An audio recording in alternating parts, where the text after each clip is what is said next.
Regenerasi atlet-atlet balap di Indonesia so far gimana Mas Priam?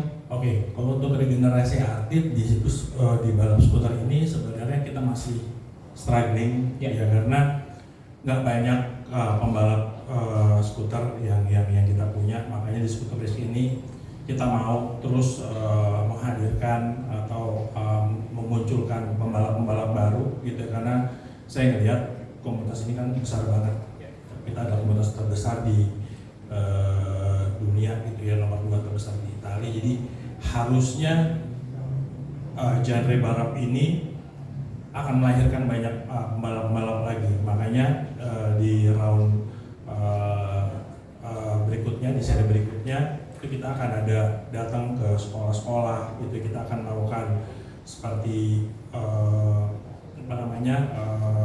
seminar ya, kita mengajak mereka untuk tidak balap liar, kita arahkan mereka untuk masuk ke kelas balap yang istilahnya mereka bisa jangkau.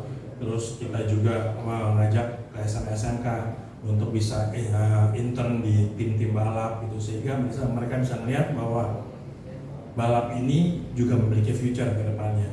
Seperti kayak kita sekarang lagi menggandeng satu produsen motor listrik yang ke depannya kita juga akan membuka EV class gitu ya. Nah itu rencananya EV class ini kita peruntukkan untuk tim atau pembalap-pembalap yang istilahnya baru mau mulai nih gitu. Tapi kita akan di trial pertama dulu di kelas EV ini oleh pembalap-pembalap pro-nya dulu, sehingga bisa menampilkan sebuah suguhan yang menarik, sehingga akan mancing nih pembalap-pembalap baru untuk bisa masuk ke dunia balap skuter. Dengan begitu saya mau menciptakan regenerasi yang baik gitu ya. Kalau sekarang kan ya akhirnya kebanyakan kita lagi bahkan ada satu pembalap main 2-3 tim. Nah, harapan kita sih kita pengen benar-benar ngebuat suatu balap yang proper, yang benar-benar tim ya udah timnya ini pembalapnya nggak bisa geser ke kiri ke kanan gitu, udah benar-benar kayak kita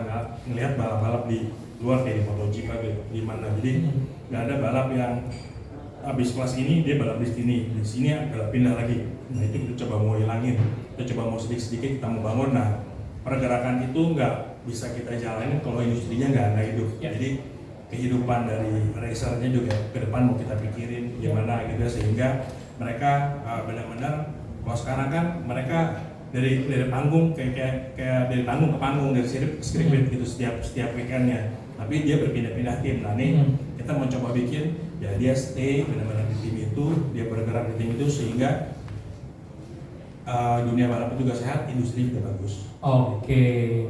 Nah yang tadi cukup menarik adanya movement untuk edukasi juga ya Mas ya, berarti supaya nanti ke sekolah-sekolah tidak adanya balap-balap liar lagi gitu ya. Biar ada kegiatan yang memang kalau misalnya mau balapan ya ke sirkuit gitu ya Mas ya. Kalau boleh nitip ntar datangin Cibinong atau Depok gitu Mas ya, soalnya di Pakansari itu ya di Pemda setiap malam minggu tuh masih banyak balapan liar. Kalau di Depok tuh di Grand Depok City tuh, wah malam-malam masih banyak banget balap-balapan di GDC ya.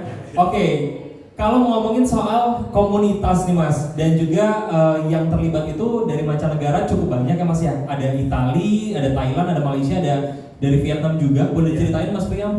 Iya, jadi gini ya, karena ini semua berangkat dari sosial media ya gitu ya. Sekarang kan orang udah begitu mudahnya menjangkau ke seluruh titik gitu ya. Kayak salah satu contohnya Lance juga tiba-tiba aja mekaniknya sekarang udah dari Thailand, karena dia ngelihat sebuah opportunity baru lagi untuk dunia otomotif yang menarik menurut mereka di Indonesia, itu adalah balap skuter. Kalau kita tahu Thailand itu kan surganya drag race. Nah ini yang junior yang datang tuh junior drag race ya, yang dia ngelihat ini road race menarik juga nih. Nah akhirnya dia coba untuk join di kita dan dia bikin motor barengan Aldi dan mau perform dan mau exploring balap skuter di Indonesia. Nah itu yang akhirnya buat kita ini balap sebenarnya bukan cuman untuk sekedar balap aja di Indonesia, tapi kita juga bisa ngedatengin divisa baru ya kan, dan juga kita bisa ngedatengin pembalap-pembalap luar yang benar-benar Indonesia ini menjadi satu destinasi. Kalau balap skuter itu di Indonesia aja. Nah, kayak gitu itu yang kita mau ciptain, sehingga nggak cuma industri racing tapi pariwisata pun juga akhirnya ke depan hidup, karena lewat skuter Entos nih di depan yang saya coba bangun ya, bahwa akhirnya Indonesia tuh bisa skuteran enak loh di Indonesia karena view-nya bagus. Coba datang ke skuter Entos, racingnya seru loh, coba ada main skuter race. Jadi kayak udah ada yang banyak masuk ke kita gitu, itu dari balap-balap ada dari Amerika, ada dari Itali. Mereka tuh ke kita, mau tau dong balap kalian tuh kayak apa, mau tau dong regulasinya kayak apa.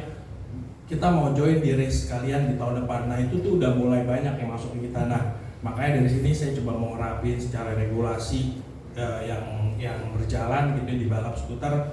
Kita coba terapin satu regulasi agar para pembalap-pembalap luar gitu ya, ke kita juga udah kita bisa share nih regulasi yang sama nih. Mau nanti promotornya siapa, yang keluar regulasinya satu, sehingga ya udah yang dari luar pun juga mau datang ke sini juga udah enak gitu loh, udah nyamain regulasi yang udah ada. Gitu. Dengan begitu kembali industri juga makin hidup. Oke, nah sekarang kita akan melengkapi untuk pembicaraan mengenai final round nanti yang masih ada di tanggal 7 dan juga 8. Ya. Tadi Mas Priam juga udah sempat cerita mengenai banyak hal yang bisa teman-teman nikmati selain balap.